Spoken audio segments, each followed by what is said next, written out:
Tulad ng ating inaasahan, umiiyak na nga ang China nang malaman nito na aprobado na ng Amerika ang request ng Pilipinas na pagbili ng 20 na F-16 Viper multi-role fighters sa halagang $5.5 billion.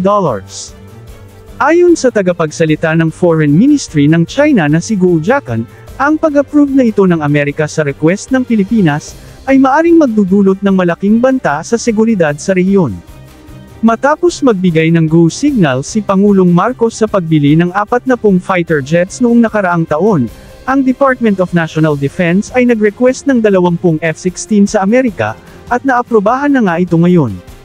Ayon sa Amerika, ito ay kanilang pagsuporta sa pagpapalakas ng capability ng kanilang strategic partner sa rehiyon, ang Pilipinas.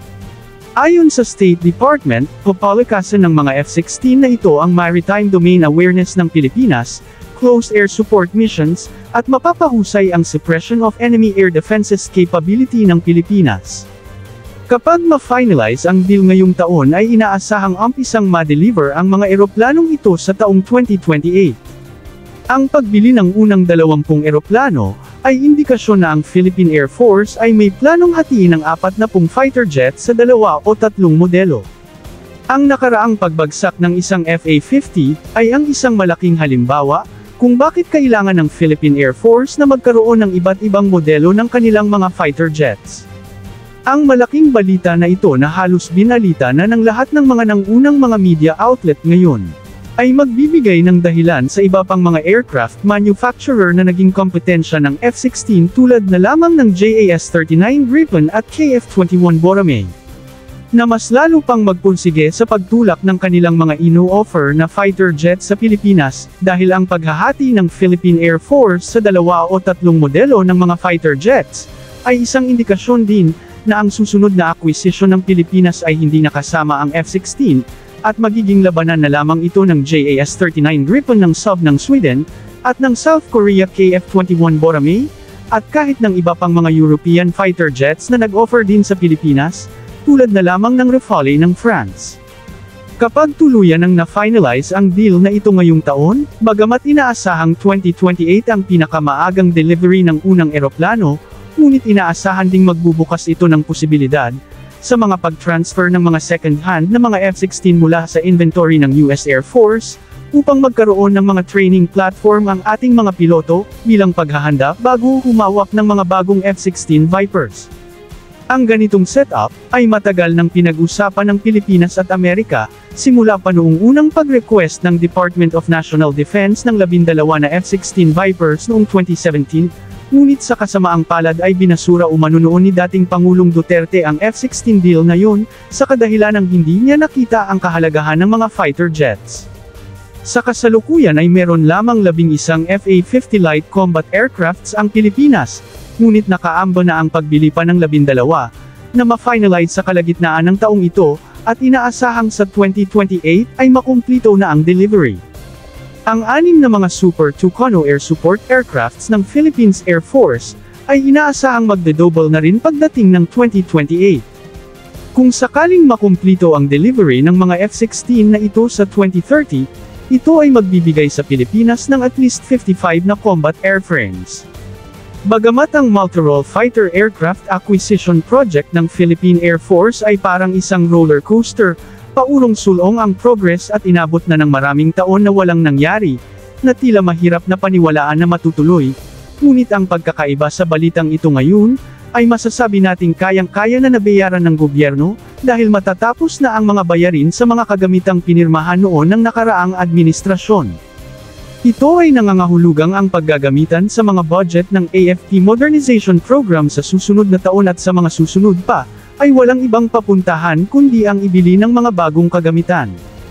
Bagamat ang halaga ng 20 F-16 Viper na ito ay $5.58 billion, o halos 320 billion pesos, ngunit ang halaga na ito ay nakabase sa standard full package ng mga logistics support and spare parts, na maaring mapababa ng Pilipinas kung sakaling may tatanggalin na mga inclusion sa package, at mas mapababa pa kung ako'y ng US Defense ang ilan sa mga package inclusion, tulad ng mga spare engines, mga live missiles and bombs, at mga practice missiles and bombs at iba pang mga logistics. Bagamat ang mga balita na ito ay isang approval pa lamang sa panig ng gobyerno ng Amerika, at hindi ang actual signing of contract sa pagitan ng Pilipinas at Lockheed Martin, ngunit malinaw na ang ating Department of National Defense ang nag-request nitong 20 na F-16 sa kanila, na nagngangahulugang may nag-approve dahil merong nag-request, at ang nag-request ay ang Pilipinas, kaya nangangahulugang may intensyon talaga ang Pilipinas na bibili na ngayon ng mga eroplanong ito. Pangalawa, ang tuluyang pagbili ng Pilipinas ng mga fighter jets na ito ng Amerika, maaring siyang gagamitin bilang pagpapakita, sa pagtugon sa request ng Amerika ngayon, na mag-invest rin ang kanilang mga kaalyado kasama ang Pilipinas sa depensa, at hindi aasa na lamang sa puwersa ng Amerika. Bagamat inaasahang magkakaroon ng bagong capability ang Philippine Air Force sa pagbili ng mga F-16 na ito, dahil kasama sa package ang AIM-120 Beyond Visual Range Air-to-Air Missiles, na magbigay kakayahan sa pag-engage sa mga hostile aircraft kahit lagpas 100 kilometers pa ang layo nito, ngunit kapansin-pansin, na di kasama sa package ng potential sale na ito, ang Harpoon Anti-Ship Missiles. Ang Harpoon Anti-Ship Missiles ay isa sa pinagkakatiwalaang anti-ship missiles ng Amerika, at kadalasang kasama ito palagi sa package kapag bumili ng mga fighter aircraft sa kanila. Ito ay nangangahulugang sadyang inayawan ng Philippine Air Force ang Harpoon Anti-Ship Missiles, dahil siguradong may ibang approach sila pagdating sa anti-shipping operations.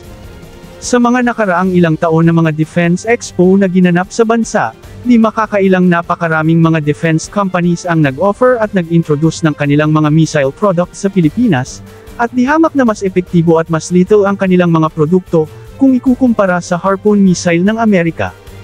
Ang Kongsberg Naval Strike Missile halimbawa, na may range na 200 kilometers, ay inoffer ng Norwegian company na Kongsberg sa Philippine Air Force, sa nakaraang Defense Expo sa Pasay City. Ang air-launch version ng Taurus missile naman, ay inoffer din ng Germany sa Philippine Air Force, at tila may interes sila dito. Kahit ang Israel, sa kanilang Seabreaker anti-ship missiles, ay ino-offer din, at isa rin sa pinagkakainteresan ng Pilipinas.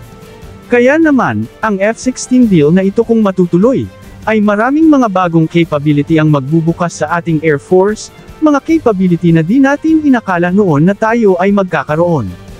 Ganun pa man, bagamat tila sure na ang F-16 deal na ito, ngunit ayon nga sa kasabihan, ang lahat ay mananatiling hindi pa sigurado, hanggat walang naipakitang pirmadong resibo.